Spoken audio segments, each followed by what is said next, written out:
apa yang permanen dalam hidup, apa yang abadi dalam hidup, apa yang tidak berubah dalam hidup.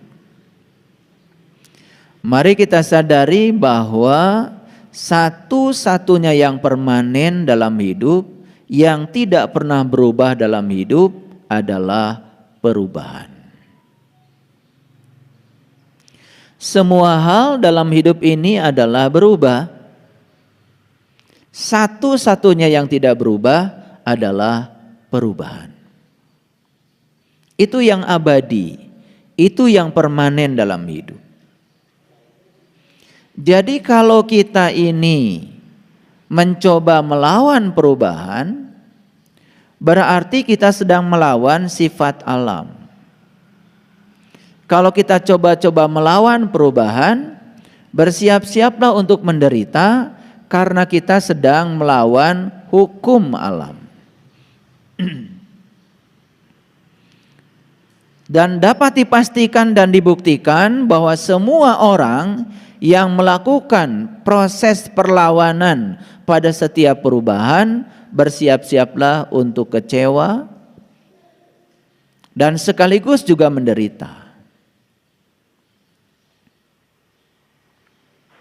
Seorang suami yang tidak siap menerima perubahan istrinya,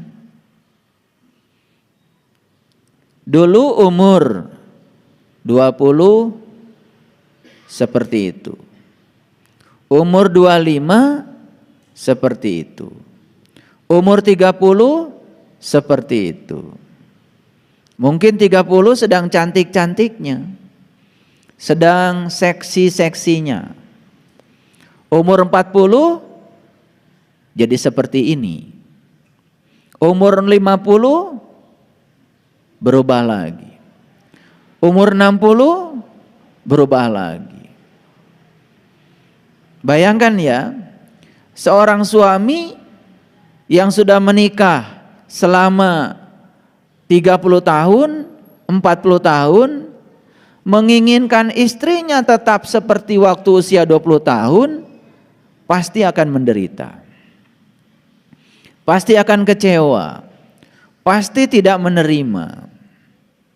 Sama, seorang istri yang ingin suaminya tetap gagah, tetap kaya, tetap banyak uang, tetap perlente, tidak mau sakit, tetap perkasa, luar dalam, tetap bisa lari dengan kecepatan 60 km per jam, tidak mau menerima suaminya jalan diseret-seret, ingin seperti dulu terus gagahnya, bersiap-siap saja menderita. Jadi penderitaan jelas bukan karena perubahan. Penderitaan semua manusia berasal dari penolakan dia terhadap perubahan. Jadi saya pastikan siapapun manusia yang siap menerima perubahan dan membiarkan perubahan itu apa adanya, saya pastikan dia akan bahagia setiap saat. Jadi sebetulnya apa bahagia itu? Ternyata bahagia itu sederhana. Menerima setiap perubahan apa adanya. Dalam bahasa yang lebih bijaksana lagi, membiarkan setiap perubahan berlalu, berjalan apa adanya. Nah, ada kata-kata membiarkan.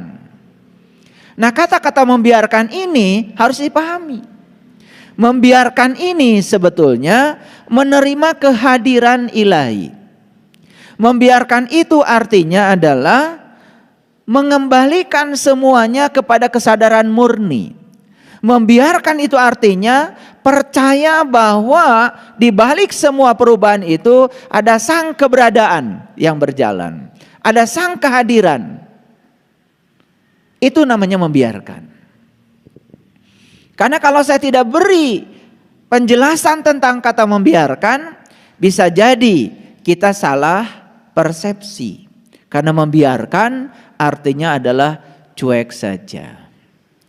Membiarkan itu menyadari sebetulnya bahwa semua perubahan karena kehendak semesta, semua perubahan karena sifat semesta, semua perubahan karena hukum alam sedang berjalan.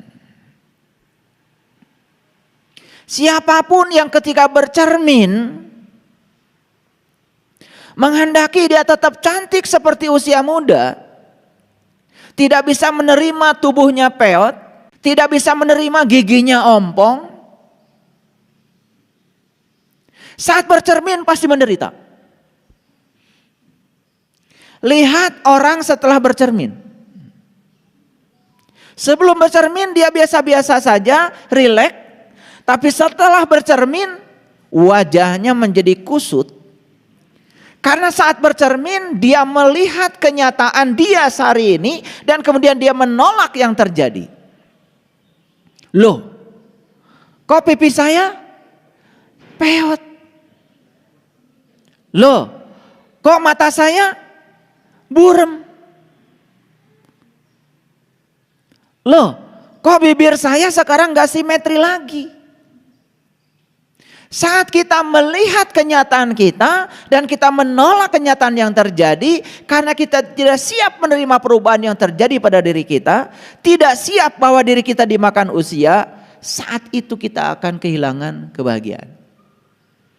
Jadi apa sesungguhnya bahagia itu? Bahagia adalah menerima setiap perubahan apa adanya. Saya tidak bisa memaksa istri saya harus tetap cantik seperti dulu. Karena saya juga akan menua. Nah, menjadi tidak masuk akal ketika kita ingin orang lain tetap seperti itu, padahal kita tidak sadar diri kita hari ini pun sudah berubah. Jadi bahagia itu apa? Menerima setiap perubahan sepenuhnya, apa adanya, dan tidak menolaknya. Saya pastikan kita akan bahagia setiap saat. Semua pertengkaran, semua keributan sebetulnya akibat kita tidak siap menerima perubahan. Betul apa tidak? Yuk kita sadari. Sekali lagi, yang permanen dalam hidup adalah perubahan. Yang abadi dalam hidup adalah perubahan. Tidak ada yang berubah.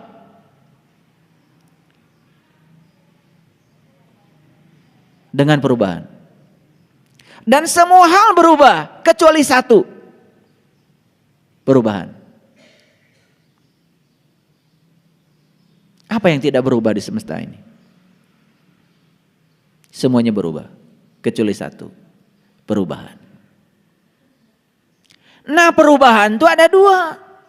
Satu, perubahan yang bersifat alami.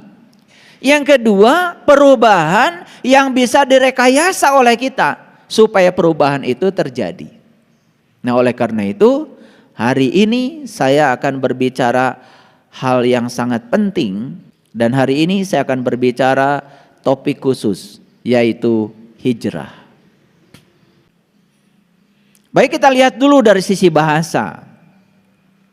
Ternyata kata hijrah ini sebetulnya bahasa Quran. Yang jelas kata hijrah ini adalah bahasa Arab. Dari kata hajaro, yuhajiru, muhajarotan, wahijrotan.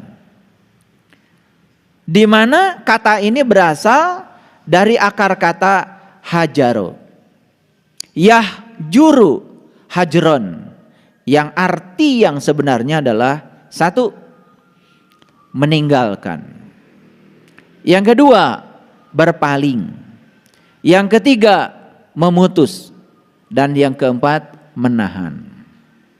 Silakan dicatat ya. Jadi hijrah itu arti yang sebenarnya satu adalah meninggalkan. Yang kedua adalah berpaling. Yang ketiga adalah memutus. Dan yang keempat adalah menahan. Jadi saya kasih contoh yang sederhana dulu ya.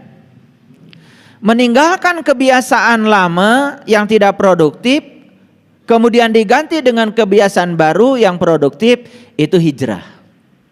Jadi meninggalkan. Yang kedua berpaling. Ya. Kita berpaling dari kebiasaan-kebiasaan yang buruk, kemudian menuju pada kebiasaan baik, itu hijrah.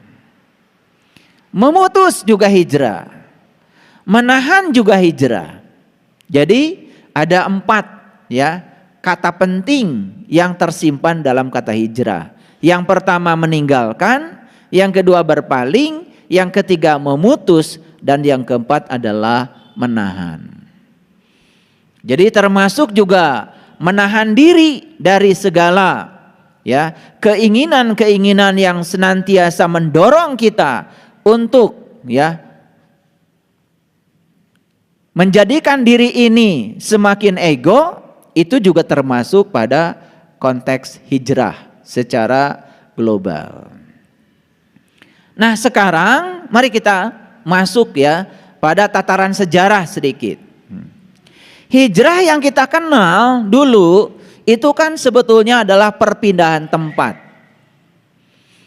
Di mana Nabi Muhammad melakukan hijrah, berpindah dari satu tempat ke tempat yang lain. Titik awal hijrah beliau adalah Mekah. Dan Mekah itu artinya adalah kampung sebetulnya. Dan tujuan beliau itu adalah Madinah. Madinah itu artinya adalah kota. Jadi sebetulnya yang dilakukan oleh Rasulullah di zamannya saat itu adalah migrasi sebetulnya. Migrasi dari kampung ke kota. Migrasi dari Mekah ke Madinah. Kapan itu terjadi? Itu terjadi ya dalam sejarahnya itu pada tahun 1 Hijriah. Atau terjadi bertepatan dengan tahun 622 Masehi. Kemana Nabi Muhammad itu di Madinah pergi? Nabi Muhammad di Madinah itu pergi ke satu tempat yang namanya Kuba. Dan apa yang dilakukan beliau saat hijrah dari kampung ke kota itu adalah membangun masjid. Nah nanti kita kupas ya hakikatnya seperti apa. Jadi hijrahnya beliau dari kampung ke kota itu ternyata sesampainya di tempat hijrah yang beliau lakukan pertama kali adalah membangun masjid. Dan masjid pertama yang dibangun di Madinah adalah Masjid Quba, bukan Masjid Nabawi. Jadi yang dilakukan oleh Rasulullah saat itu adalah perpindahan tempat. Yaitu dari Makkah ke Madinah, dari kampung ke kota. Ya tentu saja dalam proses hijrah itu ada sesuatu yang ingin dicapai. Nah dalam proses itu pasti ya kata hijrah yang 4 itu juga ada di dalamnya. Meninggalkan jelas. Berpaling jelas ada. Memutus jelas juga ada. Ya, menahan juga ada. Nah dalam cerita Mahabharata sebetulnya juga ada proses yang semacam ini. Dan ini dilakukan oleh rombongannya Pandawa. Nah apa yang terjadi ketika Pandawa itu hijrah?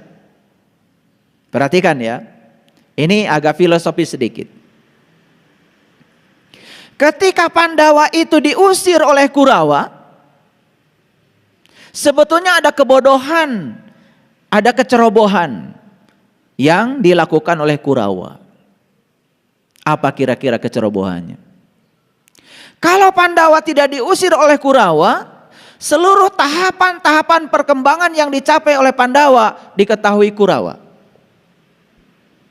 Tapi begitu diusir oleh Kurawa, maka semua tahapan-tahapan yang dicapai oleh pihak Pandawa sama sekali tidak diketahui oleh pihak Kurawa. Maka Kurawa itu menjadi kalah oleh Pandawa karena buta kekuatan. akibat kesalahannya sendiri mengusir pihak Pandawa. Makanya hati-hati ya, ketika seseorang diusir malah tidak terpantau. Tidak bisa diikuti tahap-tahapan perkembangan yang dia bisa lalui. Bahkan bisa jadi menimbulkan satu kekuatan. Itu juga yang terjadi pada Rasulullah. Jadi sebetulnya beliau itu pindah ke kota, pindah ke Madinah, sebetulnya satu, membangun sebuah kekuatan. Toh pada akhirnya kan beliau kembali lagi ke Mekah. Setelah memiliki sebuah kekuatan, setelah memiliki beberapa perubahan-perubahan kesadaran. Jadi walaupun kelihatannya di situ hanya pindah tempat, tetapi saya yakin di balik perpindahan tempat itu ada transformasi batin yang diinginkan Rasulullah. Ada transformasi kesadaran yang diinginkan oleh Rasulullah. Maka yang pertama kali bangun ketika beliau pindah ke Madinah adalah masjid. Apa masjid itu? Kan dari kata masajid. Masajid itu adalah tempat sujud. Masajid itu tempat sujud. Ya tentu saja sujud yang dimaksud itu bukan sujud secara harfiah, bukan sujud secara fisik. Karena banyak orang secara fisik melakukan sujud, tetapi sesungguhnya secara mental, secara spiritual dia tidak sujud. Dan sujud yang melahirkan kekuatan yang dahsyat dan luar biasa adalah sujud bukan secara fisik, tapi sujud secara mental, sujud secara spiritual. Ini sebetulnya yang akan dicapai. Makanya tempat pertama yang beliau bangun adalah masajid, yang kemudian disebut masjid. Masajid itu dari tempat sujud. Nah, sujud kepada siapa? Nah, ini yang harus kita korek ya. Kalau berbicara transformasi batin, jelas sujud yang dimaksud adalah meningkatkan kepasrahan diri secara total, bahwa di dalam diri setiap manusia itu ada satu kekuatan besar yang harus diakses oleh setiap manusia, yaitu kekuatan yang maha dahsyat pada setiap manusia adalah kekuatan ilahi. Kan beda ya, orang yang kerja merasa dirinya bisa, dia akan berbenturan dengan berbagai macam keterbatasan. Tapi orang yang bekerja, saat bekerjanya lillah, saat bekerjanya billah, saat bekerjanya bismillah, saat bekerjaan mengaplikasikan alhamdulillah, itu dahsyat. Itu yang disebut dengan mengakses sesuatu yang tanpa batas. Mungkin para sahabat ada yang punya pengalaman. Ketika kita bekerja, merasa diri kita bisa, terlalu percaya pada diri sendiri, tidak melibatkan satu kekuatan semesta yang luar biasa, makanya pekerjaan kita menjadi sangat biasa. Jadi saya pernah ya pada satu kondisi tertentu harus mengerjakan pekerjaan dalam waktu singkat dan pekerjaannya kena deadline. Pada saat itu kemudian kita memaksakan agar pikiran kita mampu melakukannya, kita akan berbenturan keterbatasan. Kemudian kita serahkan kepada dia, billah. Jadi billah artinya apa? Bersama dengan Allah.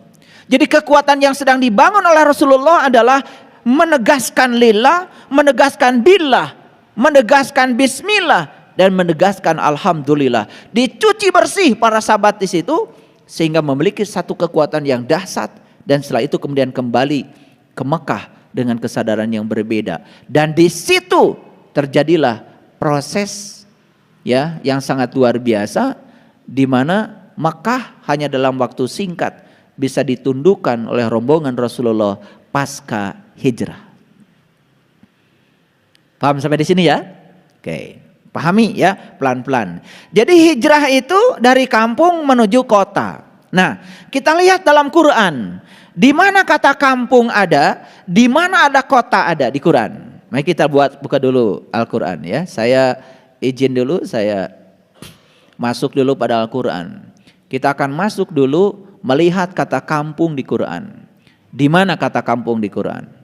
Nah, silakan para sahabat menyaksikan ayat ini.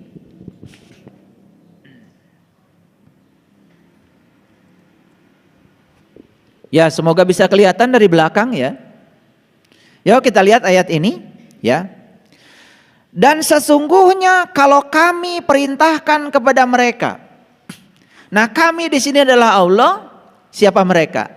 Ternyata mereka di ayat ini adalah Bani Israel. Siapa Bani Israel?